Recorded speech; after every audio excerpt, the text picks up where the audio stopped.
Hey guys, what is up? Super K-Man Rocks here, and I am here for my NACL Finals overview and analysis video. This is it, the final series of the NACL year, of the NACL summer split. It has been a blast catching up on the NACL throughout all of this year. I do think it's been my favorite region, my favorite league to watch over the course of this year that we cover on this channel. Just so much fun. Quite frankly, all these games are so fun. Fearless format is so fun to watch, and we've narrowed it down to the final two teams. Of course, both of these teams already qualified for the America's Challengers tournament over in Sao Paulo, but here in Los Angeles on the stage for the first time, we are going to determine who is going to be the champion of the NACL here in the summer split. I'm excited to talk about it. I hope you guys are excited as well. If you want to know my thoughts on how we got here, please check out the videos and the playlist up in the iCard right now. Up there is, of course, the semifinals video on its own if you want to just kind of go over how we got to this specific matchup, but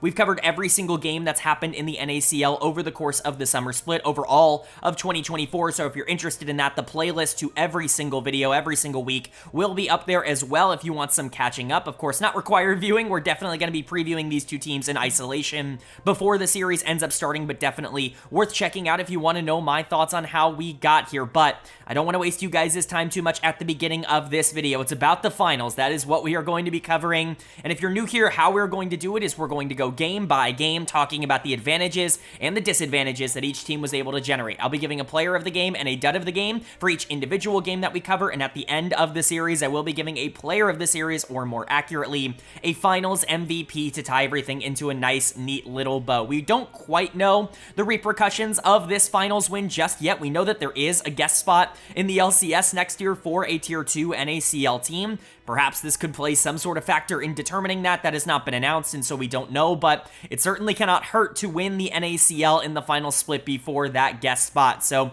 we'll kind of talk about some potential outcomes of this once we move forward, and of course we'll talk about America's Challengers, but most of today will be spent talking about the NACL finals. So without further ado, let's jump right into it. Of course, as you can see up on the screen, it is a matchup between the number 1 seeded Dragonsteel and the number 2 seeded Fear x Starforge. These are clearly, in my opinion, the two best teams in the NACL. Fear very much making that point very clear, beating FlyQuest twice over the course of this playoff run, really proving that the defending champions are not as good as Fear x Starforge. This is clearly the top two teams. Dragonsteel still undefeated in terms of series score. Coming into this series, they have been essentially untouchable throughout basically all of the summer split. The development that this team has made over the course of this year has been gigantic. Obviously, bringing in some players from FlyQuest last year, I think, has really helped. Yuji, who is now the back-to-back MVP here in the NACL, is obviously their superstar. He was my pick for most valuable prospect as well. I just think he has been the most valuable player in the NACL. This guy is ridiculous. I think the only reason that it is not like a clear-cut case that he is being brought up to like an upper-tier team in the LCS next year is because I do believe that he is technically an import. You, correct me if I'm wrong on that down in the comments. I don't know how that ends up working out. I believe he is technically still EMEA in terms of his like his residency, but if he were to become an NA player, if he were to become someone that doesn't take up an import slot, like I think he could be a top 3, top 4 jungler day one in the LCS with the right amount of like talent around him, and I think, you know, depending on what happens with that guest spot, he might even have that opportunity now. But Yuji is ridiculous. He is going to be the player to watch in this series, and generally speaking, I think the matchup between the junglers is going to be the matchup to watch. Yuji versus XU. These are two players that really dictate the tempo of their teams a lot in the early game. Yuji, obviously, for reasons we've already kind of discussed, but XU very much the facilitator right now for Fear. They've really settled into a pretty clear style, in my opinion, ABO being this late game 5v5 carry for them, and somebody that they want to get a lot of resources onto. They've been sticking him on a lot of hyper carries over the past few weeks. That's pretty standard in the meta right now, but it's definitely something that they've wanted to invest in, and so XU's job typically is to get enough prio and pressure in the early and in the mid game to allow them to play that style. That's what they were able to do against FlyQuest. I think whichever jungler is able to get out to some early leads, if there is these gigantic gold leads for one team or the other going into 15 minutes, I think that that could really determine who ends up taking this series. But it's not just like a jungle matchup. It's every single player on the Rift. For Dragonsteel, you're looking at, you know, borderline first team all-pro caliber players across the board. Spyrax, I have gushed about over and over on this channel. I think that he is incredibly underrated as a player. I think he's finally starting to get some recognition because he is on these really good teams, but he might not be the flashiest player in the world. He might not be like what a Blaze Olive is on the other side of this matchup, where he's this big resource carry that you can dump a lot of, time and effort into, resources, if you will, in the early game, and, have him pay it out 1,000-fold in the back half. He still can do that, but what he is really the best at in the NACL is making both his jungle and his bot lane look like $1,000,000. He is that facilitative, like roam-oriented mid laner. I'm not going to say he reminds me of someone like Jensen, but I think conceptually it does make sense to throw the comparison out there. Spyrex is just somebody that is very good at playing the map, at being a big macro threat. He is willing to give up resources and willing to give up, individual pressure in order to make his teammates look better, and that's what I think is really valuable about his game. Might not be as, important in the current meta, but he can still carry. He has shown that. You can put him on a lot of these marksmen in the mid lane. He can still pop off. Jerry and Zyko have really emerged as easily the best bot lane in terms of production over the course of 2024 in the NACL. These two I've always really believed in. If you go back to my tape, like pre-2023, I was hyping these guys up. They weren't exactly perfect in 2023, but they took that leap this year. I think having a really good middle of the map has certainly helped them, but they win isolated so much. Their 2v2 is just the best in the entire league that you can't count them out. It's not like this is just them capitalizing on the rest of the team being good. They themselves are the ones creating a lot of these opportunities, and Zamudo coming in as this feast or famine top laner has really turned into one of the scariest players to play against. He knows how to capitalize on leads. He's really good at freezing waves and taking enemy top laners out of games, and if he gets into those positions, especially if he gets counterpick in a lot of these matchups, it could be kind of doomed for Fear. So those are the things for Dragonsteel, but Fear certainly are not, like, out in the water, like, with nothing to do. This is a good enough team to be able to cause another upset here, as we've seen throughout the weekend. We've got a lot of interesting players. We've already talked a bit about XU and Blaze Olive, because I do think they're kind of the core of where this team wants to play through, but Instinct and Winsome have been phenomenal in this playoff run. Instinct, in particular, has really stepped up as that gigantic secondary carry that they've needed over the course of this split. Not that he was bad at all in the regular season. I just think he's been exceptional in the playoffs, and if he's going to be able to play to the level of Jerry and Zyko, especially in the mid game, that could be gigantic for Fear's prospects at winning this series. Winsome is obviously a player you feel very comfortable on, one of the more experienced players on this team. Not that Fear is lacking in experience in a stage series like this. All 5 members having stage experience I think is a really big positive, but Winsome certainly not someone you can count out. Philip in the top lane I think is someone in the right matchups, very similar to what we said about Zamudo. If he can get in those comfortable 1v1s in the top lane, can absolutely dominate in lane, and where Philip really thrives and has really kind of emerged as one of the more interesting top laners in the NACL is in the team fights. Like, it's why he's so good at these flank angles and just generally playing weak side, because you know what you're going to get out of him in the back half of these games. And so you're certainly not counting Fear out. Dragonsteel are, of course, going into this as pretty major favorites because they're undefeated, and because, I think a lot of people are just expecting them to run the table. They've been the most dominant NACL team we've seen in the regular season and at the beginning of the playoffs, maybe ever, but Fear is not one of those teams that you can count out, especially because of that stage experience. So it's going to be fun to watch. We've already seen quite a few upsets, with undefeated teams. We saw Team Liquid lose in the LCS finals. We saw Gen G lose in the LCK finals. Who's to say that Fear can't complete the trifecta here in this series? But the only way to find out is, of course, to go game by game, and that means starting with game number 1. So let's get right into it. The winner of game number 1 was Dragonsteel. They are going to take the first game of this series. They're going to go up 1-0. And this was a pretty clinical and, quite frankly, familiar Dragonsteel performance. This is exactly who they were in the regular season. This is them getting small leads everywhere on the map and then eventually just blowing it up into something gigantic. This was a bit of a solo lane experience for Dragonsteel, in my opinion. Fear, just a couple of, I'm not going to say draft mishaps, because I think on paper this draft could work, but I think we'll talk about why I think in execution and also just with the context of this series. I'm not super in love with some of the decisions they ended up making, but Dragonsteel capitalized on that very well. They got a lot of comfort on their players, and they were able to play around that comfort into what was a rather clean win. Again, maybe not like a blowout. This certainly wasn't Dragonsteel just running the game with Fear not having anything to go off of. I think there were a couple of plays and a couple of players on Fear that played really well in game 1, but Dragonsteel definitely kind of showing a lot of what they showed in the playoffs the last time these two teams played. Player of the game for me, pretty obviously going to go to Zamudo on the top side. Awesome Udyr performance. I mean, you could ask for nothing more. Udyr is one of his most comfortable champions. I've actually been a big Udyr hater over the course of the playoff runs and a lot of these other regions. I think in Fearless it makes a lot more sense, and specifically for Zamudo, who is a player that likes to take advantage of some of these matchups. When you R1 something like Nasus on the other side here, you're opening yourself up to be frozen out in lane, and that's exactly what Zamudo did. That's really playing into his strength as a player, and man, did he execute it. I know the scoreline doesn't look quite as dominant as maybe the 8-1-4 Smolder, or even like the 3-1-13 Ezreal, but let me tell you, like, the Udyr absolutely had the biggest impact on this game. Philip was a complete non-factor, completely taken out, and a lot of the gold that was generated by Dragonsteel was generated on the top side of the map, and so you gotta give a lot of credit to Zamudo. We were talking about this a bit in the preview. He was a very feast or famine player in the NACL coming into this year. He would have these amazing pop-off performances, but honestly, he would have a lot of very inconsistent games where he would kind of run it down on the top side as well. Getting him into this environment where he can play with players like Yuji and Spyrax and even Zyko, who are like super consistent, I think has really helped his mental. I think getting coaching from someone like Niles, who's very good at this style of play, I think has really helped him a lot. He has taken that mechanical brilliance that he has had in previous splits and been able to optimize it to kind of exclude some of the more negative plays, and it's very, very dangerous to play into. Again, just getting him on comfort, and I think that's really kind of the word that I want to use here for game number one, is Dragonsteel was just entirely comfortable. Like, they didn't have to go anywhere outside of their own comfort zone in order to do the things they needed to do in order to win. Fear took a couple of more risks than maybe they had taken. Really, it's just the Nasus in the top lane, but it just didn't end up working out, and that really is what led to Dragonsteel getting that big advantage. I want to give a shout out to Spyrax as well. The Smolder does 1 billion damage if you get him there by the end of the game. Smolder is a pretty easy B1 right now if you're not going to ban it. I do think that Smolder is beatable. I've talked about this in a lot of the other regions. I think it's very difficult to beat Smolder if you don't have this super early game comp. I think one thing that I wouldn't personally do,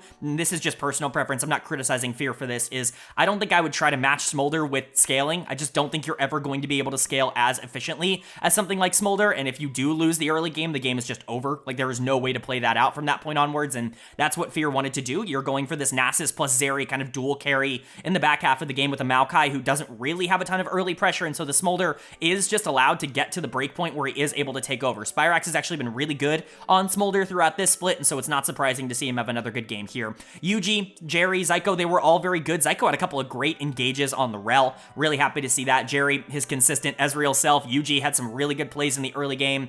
He was very aggressive on the map, constantly trying to target multiple areas. You know, this was just a standard, typical Dragonsteel game. You know exactly what you're going to get when this team pops off, and they gave it to you here. And then for Fear on the other side, already kind of talked about this a bit, but I think this is just a very passive draft, especially as an answer to something like Smolder. I really do not like blind pick Nasus.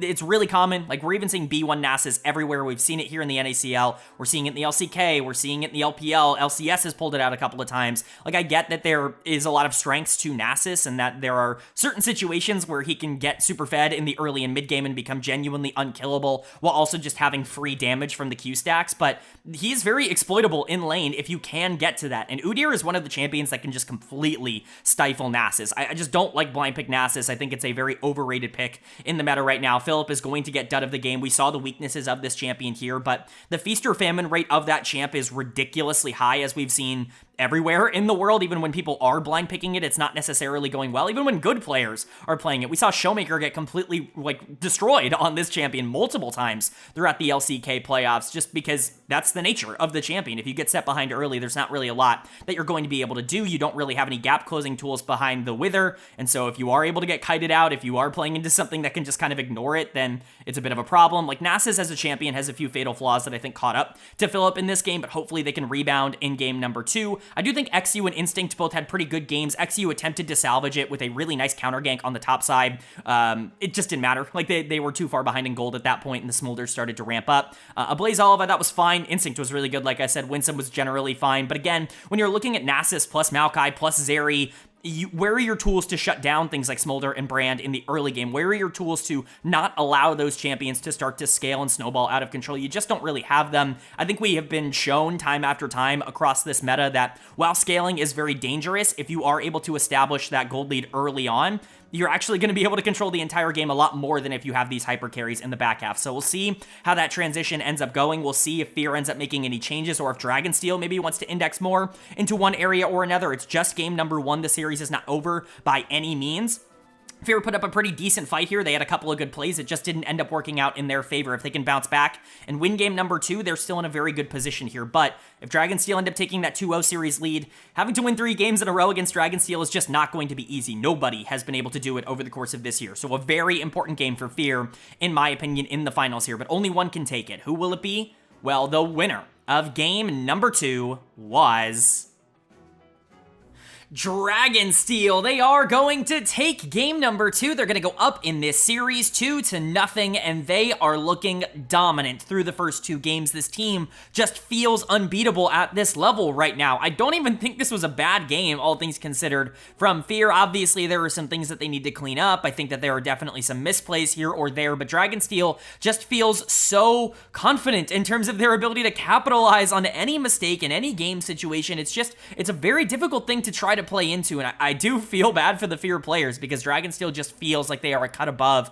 everybody else at the start of this series, and it's ridiculous. Like, it is crazy fun to watch what is almost certainly the best NACL team of all time play right now, and specifically for it to be at such an important time for these NACL teams with a potential guest spot on the line. Like, it's just awesome to watch Dragonsteel. Player of the game is once again going to go to Zamudo on the top side. Like, who else am I supposed to give this to? This Garen was everywhere on the map. It's crazy how he's able to just pick these champions that want to run around and just be in your face constantly, and he just kind of gets to do it because he's always in the right spot. He has a really good IQ for where he needs to be in the mid game, and he's so aggressive, and the team plays around him so well, and he gets away with it super easily. I don't think this is an unwinnable matchup for the Cassante. I don't really see this as a bad matchup for Cassante. Top lane, as I've said on the channel multiple times at this point, it's the lane that I probably have the least amount of knowledge in terms of like champion matchups, just because it's the only lane that I haven't played a ton of in solo queue myself, but I don't see why this would be horrible for Cassante. You know, correct me if I'm wrong, Garen players,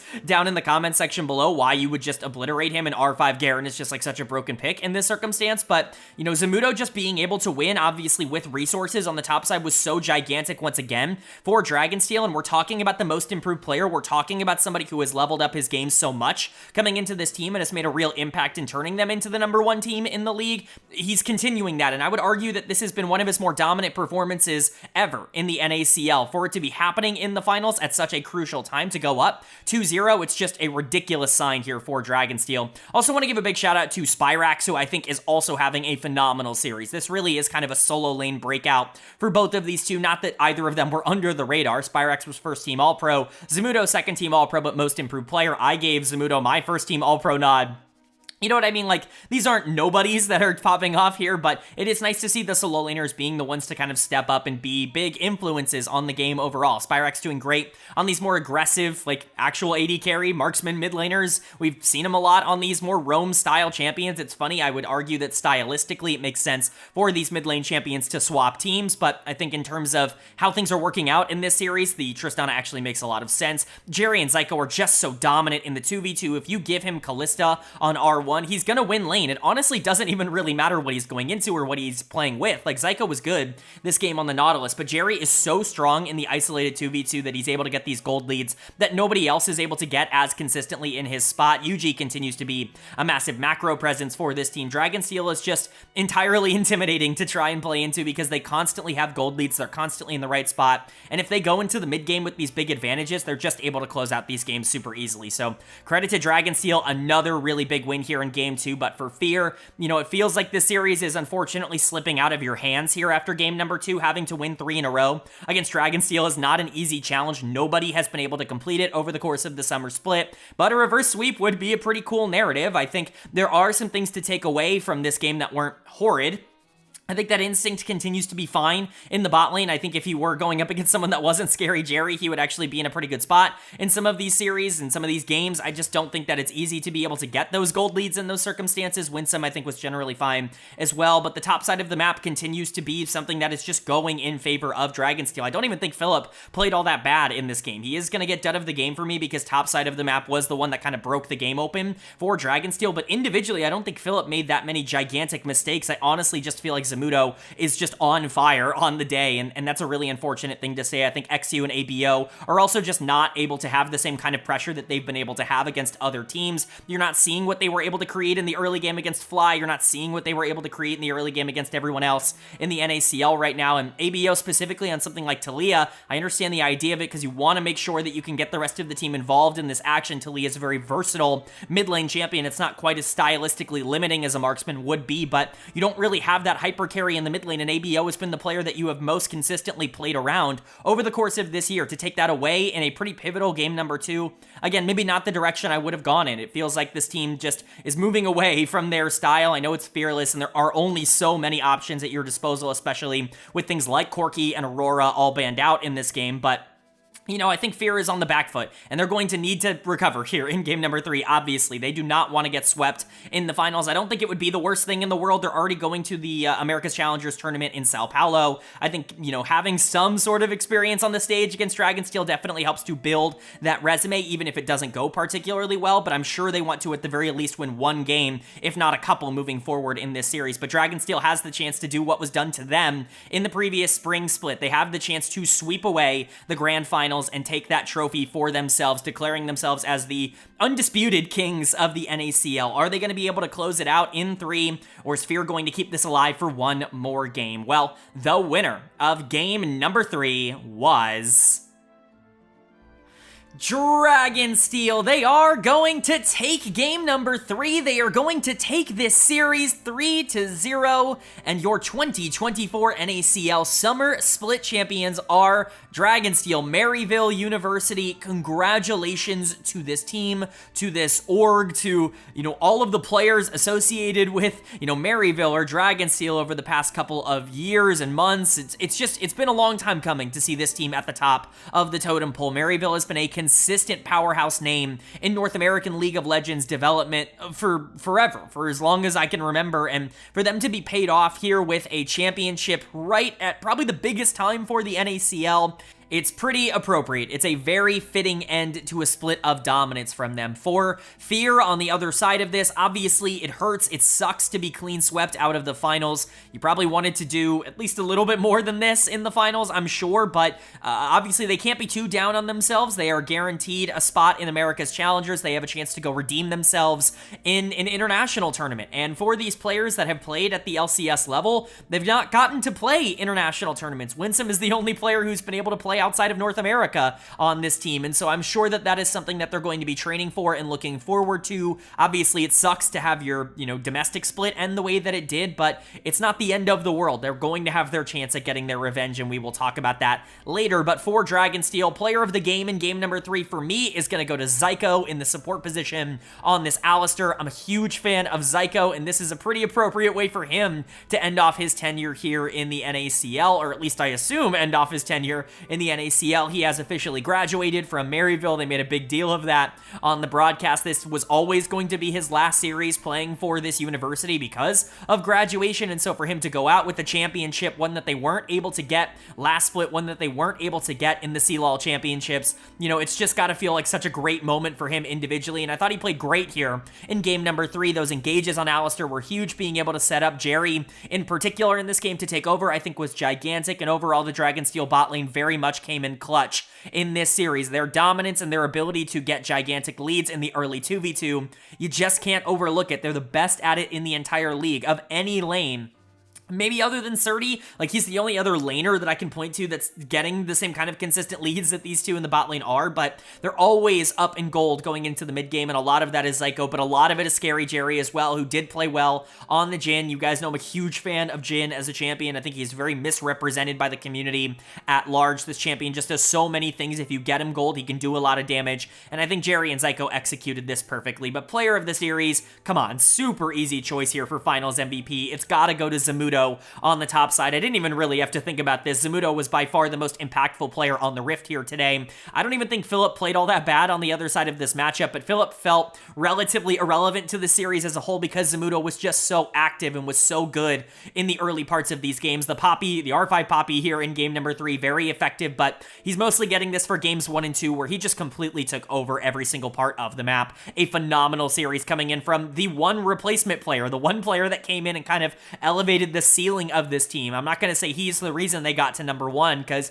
I think the development of the bot lane is a big influence on why they were able to get better over the course of this year. But Zamudo coming in the summer split and them winning a championship, it's not a coincidence. He has been, in my opinion, the best top laner in the NACL. I love Surdy. Trust me, I've been a Surdy diehard. I was very much on pounding the table for him. He was my most valuable prospect in the spring, but I think Zamudo deserves the credit for what he has done over the course of this split. And, with the guidance of Niles and the help of the rest of this team, kind of just stabilizing and being able to direct the mechanical plays that he's making, he's truly become a force to be reckoned with here. So he's going to get my finals MVP. Yuji and Spyrax finally get a trophy here in the NACL. It feels like this has been a long time coming for these two individually. They've been a duo for as long as I can remember here in Tier 2, and it continues over here. Yuji has really exploded. I was really on the bandwagon last summer on FlyQuest, where I was talking about him as one of the best players in the NACL. He comes over here to Maryville. It didn't even feel like he was going to start this year, and obviously he does. He ends up starting over Iconic, and he has been nothing but exceptional. The back-to-back MVP here across both of these splits. He has earned every bit of it. The Nidalee, not the cleanest in the entire world in Game 3, but we're going to ignore that because the storyline's very good. And then Spyrax in the mid lane. I mean, he was going to start in the top lane this year. It felt like he was having the Bradley, transition to top lane and just try to get into the LCS type of career arc, because teams were just not taking a chance on a player that had proven it over and over again. But he gets another shot here in the mid lane for Maryville, for Dragonsteel, and who would have thought he's arguably the best mid laner in the NACL. It's been a ridiculous year for everyone on Dragonsteel. They are finally getting the credit that they deserve individually as players, and if this is the team that is going to be getting the guest spot in the LCS next year, you better watch out, because this is not a team that you can take lightly anymore. And then for Fear on the other side, it sucks, like I said, to be swept out of the finals. Like, I'm sure that you wanted to at least win a game or make this series competitive, try to get your revenge here, but it just wasn't going to happen on the day. Dragonsteel feel impenetrable at the current moment, and that's not to take anything away from Fear, who had a ridiculous year. This is their best finish ever, and I think that that's an important piece of context to keep here, is that this team has been kind of a pinnacle for, North American talent discovery and scouting over the past 2 years. They've been able to find so many players that have established strong footholds in the NACL, and this was really the first time where they went full out and they said, okay, we want to be not the team that's, finding young talent in Tier 3 and kind of promoting them. We're not finding the next Perry or Shochi or, Faisal that have gone on to be, not to take anything away from Manui or Trevor, who are both, excellent players as well, but, even like a Toasty. Like, there are a lot of players that they've been able to bring into the NACL. They wanted to put together a roster of players they knew could compete at the top level, that could win the NACL without trouble, and they did that. They put together one of the scariest rosters in the NACL, and honestly, in a lot of years, a lot of splits, they would have won the NACL. Unfortunately, Dragonsteel, it's probably the best we've ever seen an NACL team perform, and that's just an unfortunate timing, thing for Fear, but there is still a lot of good to take away. While a Blaze Olive is going to get dud of the game here in Game 3 because the Yone just wasn't particularly impactful, ABO was their best player across this whole split, and he was my first team All-Pro mid laner across this split. In my opinion, the most impactful mid laner to his team's success in the NACL. You have players like Instinct and Winsome that have completely, re-risen back up into the conversations. Instinct was playing in Tier 3 this past split in spring, and now he's, near the top. He's in the finals of the NACL.